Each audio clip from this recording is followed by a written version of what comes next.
Si San Jose gitawag ni siya taong matarong, taong buutan.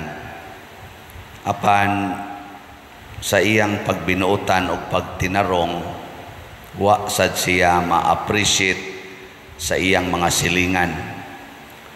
Mao na nga si Jesus nga nahimong anak ni Jose sa matas mga tao, kay siya may nibarog isip amahan ni Jesus. Tao sad si Jesus nga matarong, gamhanan o buutan, pero tungod sa iyang gitawag og family background nga ang iyang papa mao si San Jose na usa ka panday kabos, wa sad tahura si Jesus. Sa inyong paminaw, si Jesus nitahod ba ni San Jose? Naong kibaw man mo. Nganong nahibaw man mo nga si Jesus nitahod ni San Jose?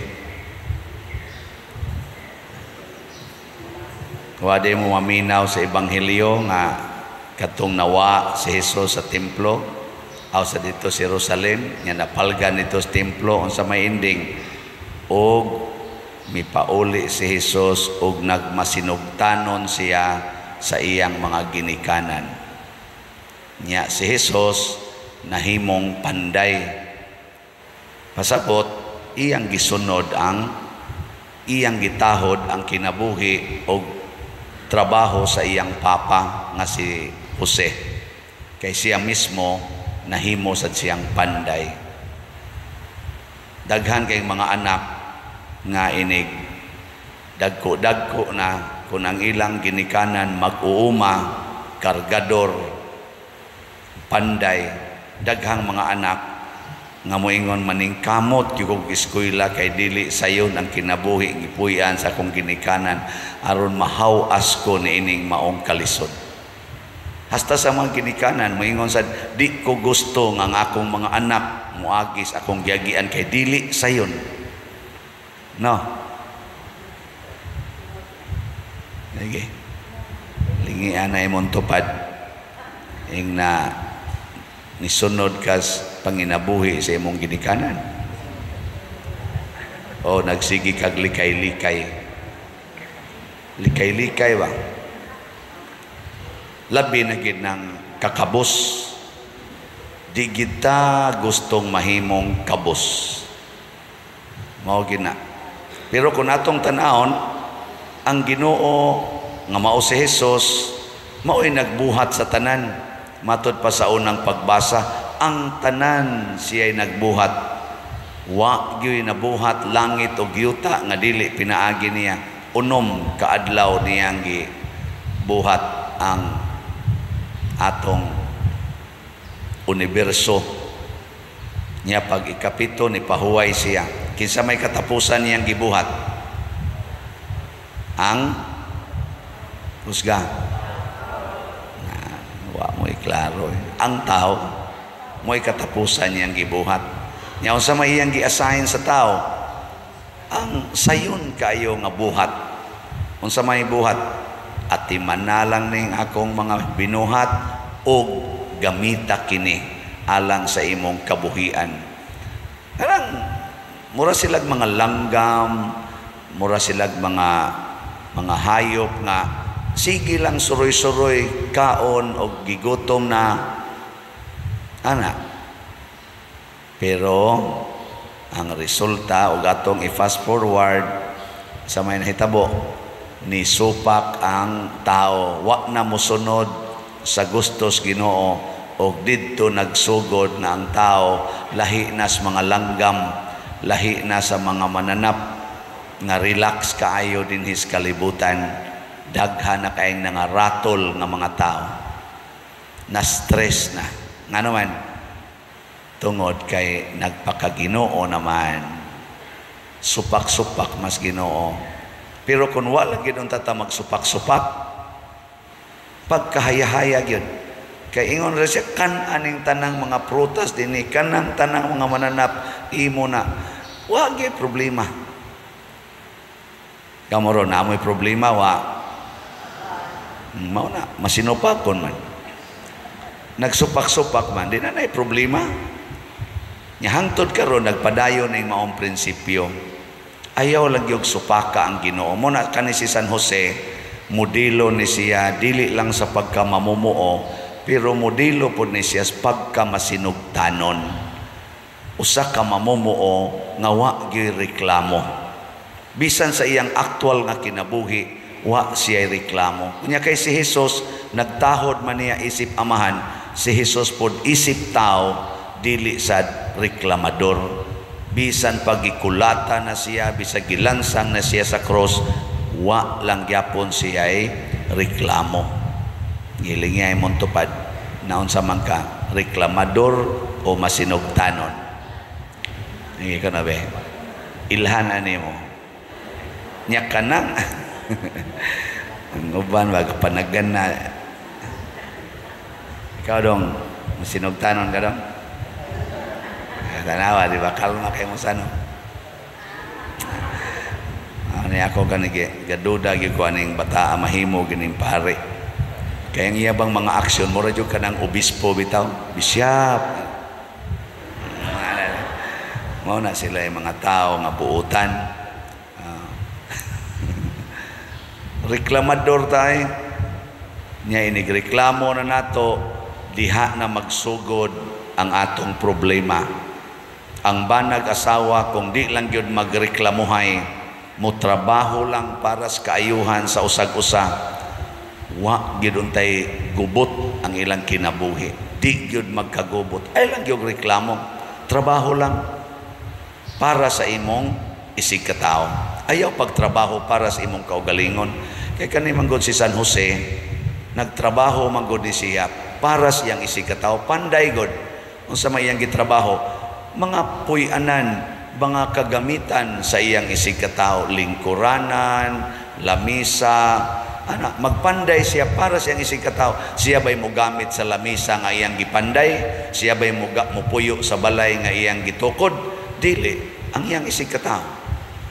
Nya kung sundo na nato, wag samot. Kung ang imong bana hubog, kung sa may trabaho nimo, kung sa may trabaho nimo para sa imong bana, kung hubog siya, ang pagyaw-yaw, ang pagsiging pangasaba, di na maoy. Ang trabaho nimo kung hubog, kung di nakalakaw, aga kaya na siya. Nya kung di na ka maumuilis, hubui sa tanang sinina, limpyuhi, nya sulobi og tarong, nya papahuwaya, nya lungagi daan kanang init nga sabaw kay niko na nahagnaw kay tiyan ana, inigbangon ana, mukaon man na, ngita mo nag-init, palahubog mo sad ko, hagnaw na tong tiyan, ikahuman, inom na niya, imo na siyang hapon-hapon. Lipay kinang hubog, paraygon kinang hubog, ug imo lang hapon-hapon, oy.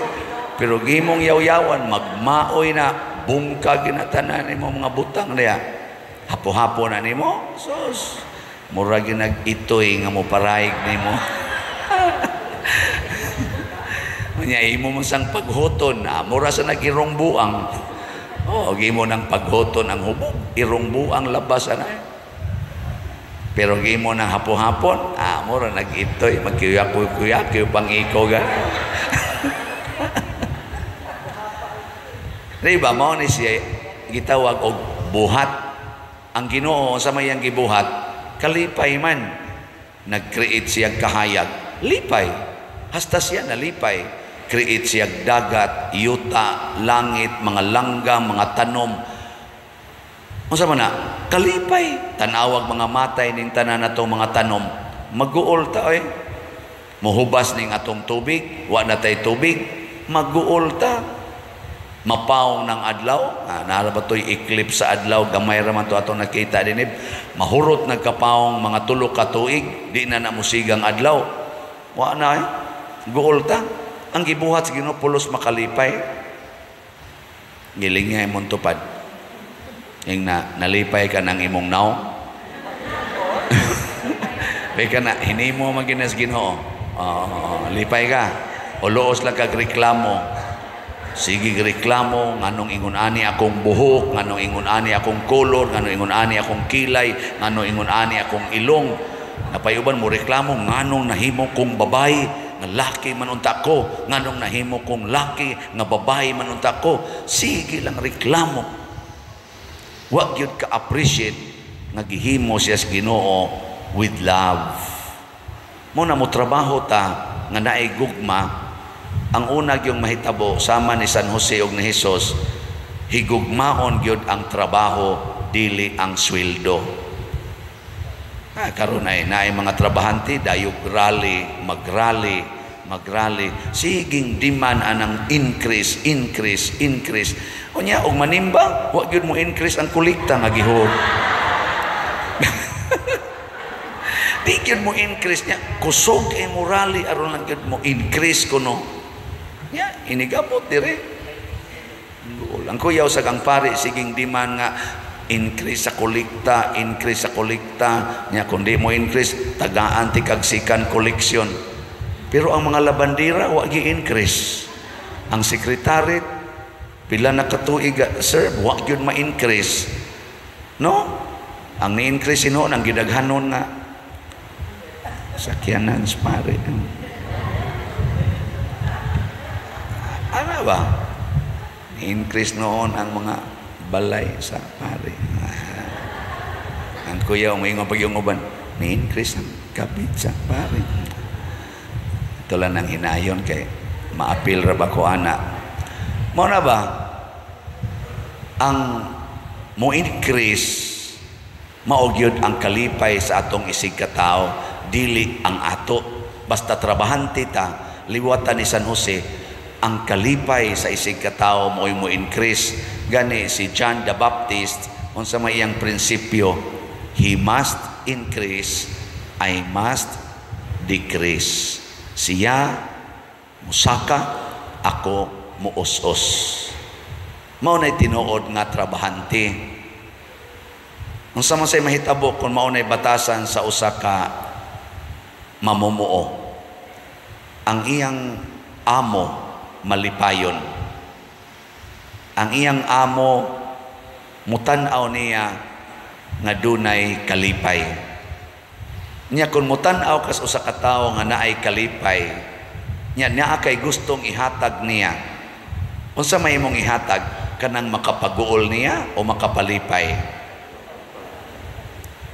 Hoy, kusga. Oh, kasimple ra de sa formula.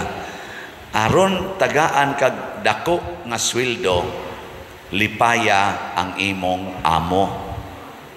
Lipaya ba? Ayaw glibak ka, ayaw sige higdaot.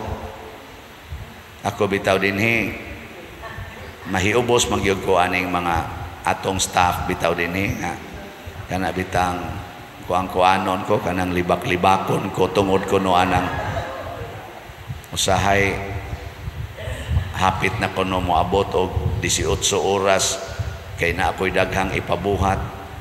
Din amla sa takatuog ani musugod tag alas 8, alas 7 buntag, usahay alas 5 pas buntag, hangtod na malang sa tas alas 9 gabi niya. Maura-mara ba niyang ihatag nato? Ngayon ba na muyaw-yaw yung ana niya makadungog ra ba ko gikan sa uban? Muna makaingon ko ba nga ako gani nangapagaw naman ko direk pangayog kwarta. Diskarte to the max gyud aron lang gyud makakwarta. Ako naman gani ning gihatag nila wa man gani koy reklamo nga wa na gani koy day off kay kuan gyud ba alagad gyud sukad ko na pare wa gyud koy day off. Nya sukod sa ko na pare wa gyud ko maghuna-huna nga mutigom og kwarta. Wa gyud hatag tanan. Everything. Kung mabayran pa ning akong dugo niya inyo ning patuloon para lang yun mahuman ning atong kumbinto nga mudaghan ang halin sa slot, sugot ra gyud ko ana. Pader amo kang ihawon ha aron ang imong dugo moagas niya kada 2 or pitik sa imong dugo 10 slots. Okay ra gyud ko ana. Okay ra gyud kayo. Dasay mo ingon ako pader dako-dako pa man ang imong baligya nga SBF dag mga 59 pa man 1,000 patamparusa lang og kaupat nimo pader. Ako ng hotdog bayad. Okay ra jud ko ana. Oh.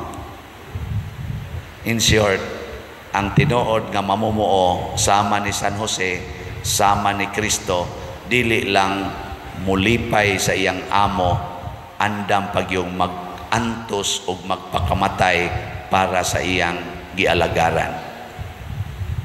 Muna ka mong mga ginikanan, andam unta mong mulipay sa inyong mga anak. Kinsa din hing ginikanana nga nagsigig hunahuna nga akong lipayon ang akong mga anak. Tas ang awat. Okay, na pasal. Ang sunod, andam unta mong muantos sa batasan o binuhatan sa inyong mga anak. Kinsa dinhi ang di gyud masuko muantos lang. Tas ang awat. Kanang di gyud mo yaw-yaw, di gyud way pangasaba, wa tanan. Kay kanang muantos hilom. Muhilom ra ba sama ni Kristo nga mura kuno siya karnero nga gidangat to sa ihawan way imik, way timik. Bekin sa din hing ginikanana nga wa gyud kayaw-yaw sa anak tas kabot. Wa na mo kapasar. Labaw na gining katapusan. Kinsa din hing ginikanana nga anda magpakamatay para sa ilang mga anak tas kabot. Pasabot ka ng ginikanana, di gid na manugo sa iyang anak. Kinsa din yung ginikanana, kamong ni isa, nga anda magpakamatay, kinsa ninyo ang wa gyud manugo sa inyong mga anak. Tas kamo. Mayo, tuwin usang ni isa. Mas takibaw kisay anak ka na niya. Pero, kanang di gyud manugo, kay kana magong patay, tanawa rago na ninyong taong patay, manugo bago na. Isod ni mong lungon, okay lang. Isod ni mong nitso, okay lang. Imong isod og yuta, okay lang. Imong sunugon, kay ikrimit, okay lang. Di yun manugo nga, oy, kuha ni, oy, pag na ni, oy, tagay. Wa. Ang patay, andam sa pagsunod, sa gusto, sa mga buhi. Mabitan na usahin, uyaw-uyaw ko ano yung mga anak, na kung anong inyong manang gikrimit inyong mama, inyong papa, na ay COVID, na ay contagious disease. Wa man pader, kanang kuan lang pader ba, kanang comfort lang kay mabutang na mo sa namang gumikulumbaryong pader, among ikuan, may lang ba, ato na mo doon kay huot na kay inventaryo pader eh. Huot na kaayo. Ana. Aw na mo sa sila'y point, pero moingon ko, ang lawas nga mo'y nag-anak nimo, ang lawas nga mo'y nagpasuso nimo, nagsapnay nimo, nag-agak nimo kada adlaw, nagmatuto nimo og nagpaagas sa singot og luha para nimo, imong sunugon? Ano ba? Insya mo sa nang i-preserve ang asis, Father. Naku ka nang imong papa rong kalakaw-lakaw, sunugon ko na, i-preserve lang ang asis. Ang saman, okay nimo, di ka ko nimo patyon. Pero inig kamatay na, di na ka mo respeto. Muna, ang patay, ato ginang tahuron. Gani ang uban, ayaw mo pagtukar diha, kay na minatay. Mutahod man gaita, nganong sige mamong pangatawa diha, na ay namatay, na ay gihaya. Ayaw mo pag-disco, kay na ay gihaya. Ayaw mo pag-basketball diha, kay namatay si Kuan, narana diha, inyo ng wapuhan. Sige mo diha. Tahuron ba ang patay? Muingon man gay sila, ay cute pag komedya diha minatay. Lahi ra ba ng minatay kaysa buhi? May pag mo komedya kag 1,000 ka buhi kaysa mo komedya kag usa ka minatay. Tahod ba? Sunugo naman hinoon. Di taksabot eh. Nga naman, kay nawa na ang atong pagkatinuod nga mamumuo, ang pagkatinuod nga sulugoon, ang pagkatinuod nga alagad sa atong amo nga mao ang Ginoo nga nagbuhat sa tanan ug mao say miluwas natong tanan. Si San Jose mao'y amahan ening maong manunubos nga hangtod karon ato pang gisaulog ang iyang pagkabanhaw gikan sa mga patay. Nagtrabaho ang Ginoo aron mabuhi ang mga minatay nga mao kita. Gitagaan ta niya kaluwasan, giunsan niya pagtrabaho, gisunod ra niya ang kinaiya ni San Jose. Siging alagad, di mangayog bayad, siging antos, way reklamo, hangtod pagkamatay, wa gyud mohonong sa pag-alagad. Sige, lingian na imong tupad. Ing nasugod karon din ata mangayog bayad. Sige, ina. Sige, ing na dia. Nasugod karon din ata mangayog bayad. Ana, ako sugod karon din ako mangayog kolekta. Kamo na lang mag-igo nga mosabot ug unsa sa inyong role inigsimba. Di ba? Ang ako diri muwali ra gyud ko ug mosulti ra gyud ko ninyo nga ang balaod sa simbahan nga kun moanha kag misa do na gyud kay ihalad. Kung ang inyong ihalad kwarta, congratulations. Kung ang inyong ihalad yang inyo ra gyung kaugalingon, okay ra gyapon. Nyag mo palit mo slots, okay kayo. Ug wa mo ikapalit, murag di kayo okay, pero okay ra gyapon, no? Sige na, nindog na ta.